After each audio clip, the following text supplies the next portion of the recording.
Hi, I'm Karen Canfield. I am the director of Restore Rock Creek, and we are creating this video so that people can learn how to use our YSI meter and participate in our sampling program. I would like to introduce Matt Hickey. He is our executive in charge of the monitoring program. And Matt, why don't you talk a little bit about your background? My background is in marine ecology. I studied at Coastal Carolina University and volunteer with Restore Rock Creek to assist in measuring the physical water quality parameters of the creek. All right, well thank you very much. We really appreciate your involvement, and we will now take a look at the equipment. We have opened the case, and you'll notice that there are some bottles up here. There are some other materials that we will be using as we set up the machine, and we'll have these other two components. So Matt, why don't you go ahead and explain what we have in here. Actually, the first item we'll have for monitoring is called a Secchi disc. It's used for measuring the turbidity of the water, and what we'll do is as it's lowered into the water, you measure based on each of these black tick marks on the rope that are measured in the actual meter itself. The meter itself is stored screen into the padding so that nothing scratches on it. The screen is fairly hardy, but you don't want to scratch it if you can avoid it. It'll make it difficult to read and to cause glare when you're in the sun outside. The other items you'll find in the bag is a gray case. This is actually just a soft protective case for in between meters. Inside that you'll find the cage for the meter. Whenever you're sampling in the field, be very careful. The bottom of this is a weight. If this isn't screwed on properly, it'll come loose during monitoring and it won't weigh the meter down enough to take proper readings. Between monitoring events, when the meter's out of the water, it should go into a gray case. Again, it keeps the meter hydrated so that the membranes last longer. The remainder of the case has calibration solutions. This is a 10,000 microsiemens per centimeter conductivity solution. It's used for calibrating conductivity and salinity. Okay, and what are these bottles for? The pink meter is a NIST traceable 4 pH buffer. The yellow is a 7 pH buffer. And the blue is a 10 pH buffer. Whenever you're sampling for pH, you should always calibrate using a bracket method where you have a calibration solution lower than your sampling event and higher than your sampled waters. And then you always want to calibrate to neutral so you have a basis to make sure that your calibration is being maintained. Okay, great. So, as we're beginning to assemble this, how do we put the probe and get it attached to the meter? At the opposite end of the actual meter itself, you'll see there's a cable here with a bunch of pins in it. On the edge of the pin, you'll see that there's notches. Those notches line up with notches on the bottom of the YSI meter. The larger notch goes to the back of the YSI, and you can actually kind of hold it sideways to get it lined up. When it catches, just push it on, and then just give it a twist till it locks into place. Oh, that's pretty clever. It has a little locking mechanism so you can really tell when it's in there right. Yep. Okay, terrific. To turn the meter on, you just push the power button till you hear a beep. Okay, and the power button is the green button. It's the only green button on the screen. And, okay, oh, I see how it's coming up with numbers. Oh, cool. Okay, once you've got a screen, you'll see that the numbers don't necessarily sit stable. They'll bounce around because the meter is not hydrated or not in a sample solution.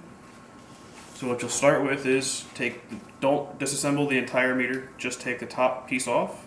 Be careful because there is fluid in there for storage. If you're on a boat, be very careful not to lose any pieces. Take this, and you can tuck it back into the case. Empty the fluids out, and then you're ready to calibrate. When we start the pH calibration, which of the solutions should we use? I always start with the acid first, which is the pink solution, and it's a pH of 4. What the acid does is it'll clean the meter as well as calibrate. I hate to. So I see that you're filling it up almost to the top. What we're doing is filling it to cover all of the sensors within the meter. One, again, because this is going to clean those sensors, but also because if the sensors aren't fully submerged, they won't read properly. So what we'll do after you filled it with a pH of 4, you'll notice that the pH on your screen should start to move around. For instance, now it's reading 3.96. So what we're going to do is take our calibration worksheet, and we're going to write down under pH of 4, 3.96 water line. And then on the meter itself, you'll push calibrate, and it'll give you a drop-down menu with different options. You're going to go down to the one that says ISE 1, and what that's referring to is the port that that's measuring from. It actually has pH in parentheses. You just hit enter once you're highlighted to there, and it's going to bring up a calibration dialog box. The sensor is designed to calibrate to 6 different NIST traceable solutions, so it should automatically detect which solution it's in. If not, this one for instance is 4.01. It is saying it's 4.01. If you notice that it's off, you can just hit the up button to highlight it and hit enter, and it'll give you the option to enter whatever solution you need. Since it's right, I'm not going to change that. Just go down to enter and hit enter. Once you're into the screen, on the very bottom it'll say ready for point 1, and you'll see what the actual reading is. It's currently reading 3.99, which is good, but it's not accurate, not 100% accurate. So once you get to there and the meter is sitting stable, you just hit enter on accept calibration. It'll flash the screen, and then on the bottom of the screen it'll say ready for point 2 when it's settled on its number. So what we'll do is we'll pour this back into the container.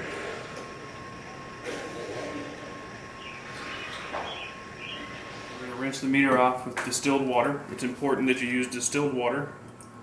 Again, the meters can be corroded by chlorinated water. Just give it a little rinse and pour out the water. Distilled water is harmless to the environment. It won't hurt anything, so you can go right overboard. Finish the pink solution. What do you do next? The next we do is we go to the higher solution, which is a pH of 10, which is our basic solution. Do the same thing, fill the cup to submerge all of the meters. And you'd already rinsed it with Distilled water. Distilled water. Okay. And again, you'll see that under your calibration screen, it has an actual reading. The actual reading is 10.05 now. The calibration value, it's reading at 10.01. So what we'll do, again, let it stabilize.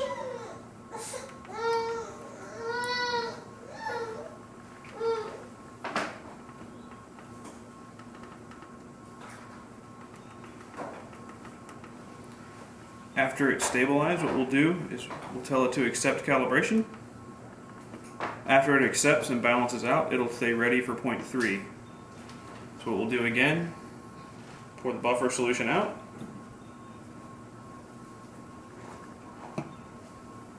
Rinse the meter with distilled water.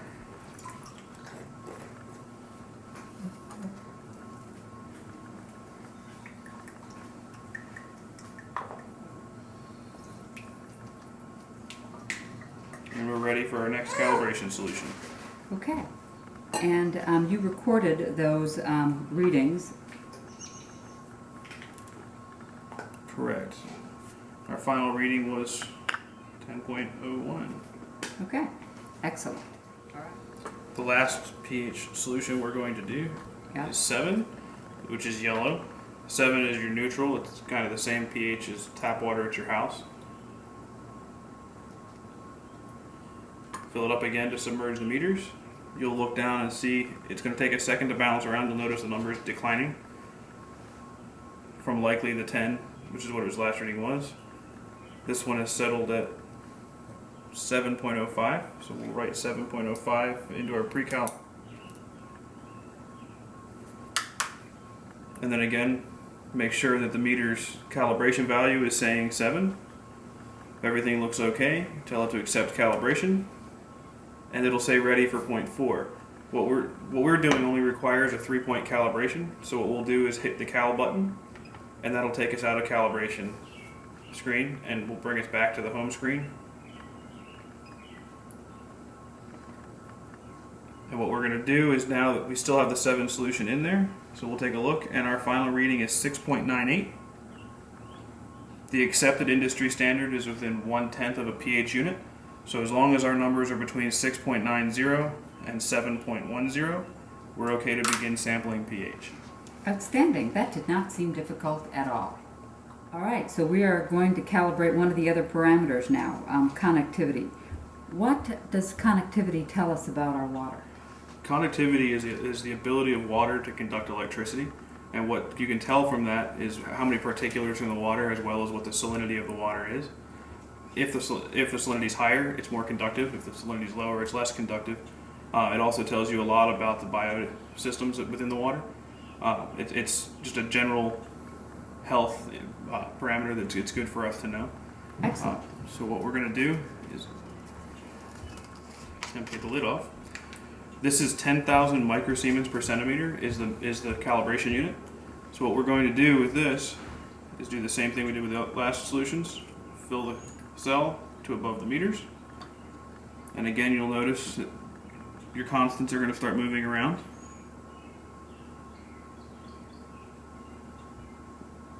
Alright. Your conductivity, when you look at the meter, it's a C, and then it's got a US over cm, which stands for microsiemens per centimeter. So you can take a look. Our current reading is 10,054. So under pre-cal, we'll write 10,054. And what we're going to do from here is the same thing with the pH. We'll push the calibration button. And the second meter down is conductivity. And then it's going to give you a couple options. There's specific conductance, conductivity, and salinity. We are calibrating specific conductance. So you'll hit enter again, and then it's going to give you two options. The calibration solutions are either in microsiemens per centimeter or millisiemens per centimeter. We're calibrating in micro, which is a U. It's the first line. Hit enter again. Now this is a little bit different. This doesn't have a standard for calculation. What this does is it's going to go through and ask you what it's reading, and then the cell's going to manipulate itself to what that needs to be. So what you do is hit the up button to calibration value, highlight calibration value and hit enter. Go ahead and clear the number out. What it's going to do is it's actually going to read whatever number it was actually reading. And we're going to... wrong button.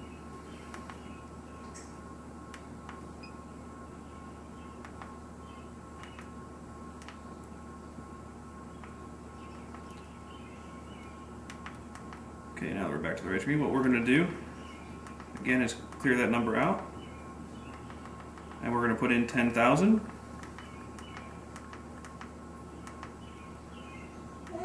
And then we're going to hit enter. And what we've done is told the meter that the solution it's in is 10,000. It's going to take a couple seconds to go through and balance itself out. When that number stops moving around under actual reading, just hit accept calibration. And what it's doing now is it's working its way through its calibration. Conductivity is a 1-point calibration method, so it'll automatically exit you out of that screen.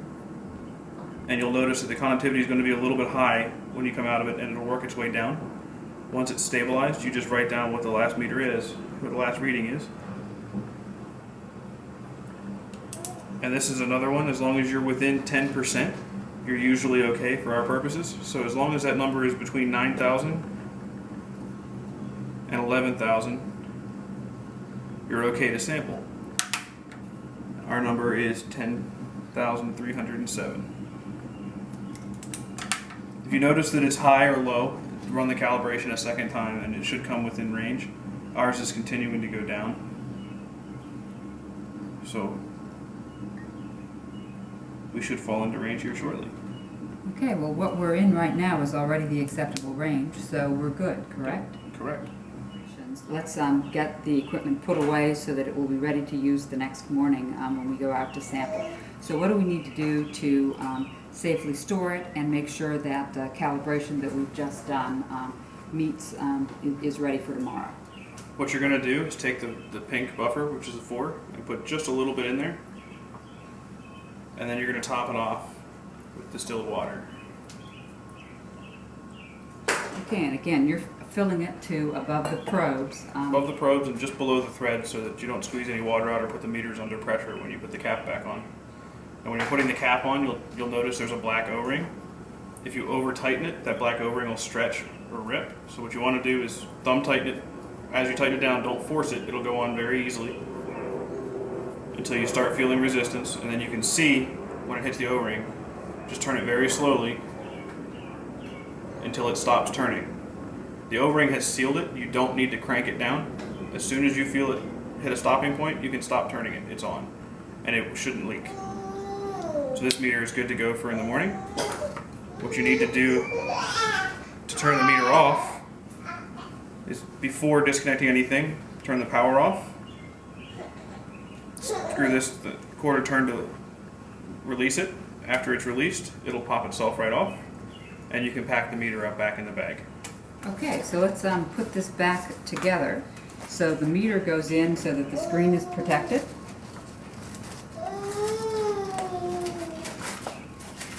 Oops. You'll see there's Velcro strap to hold that in place.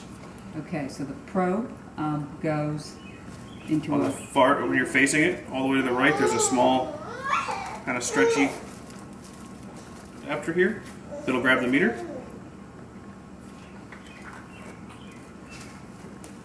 And we will wrap this a little better. Okay, and I will put the solutions, calibration solutions, back in the top pocket so that they will be ready for our next volunteer.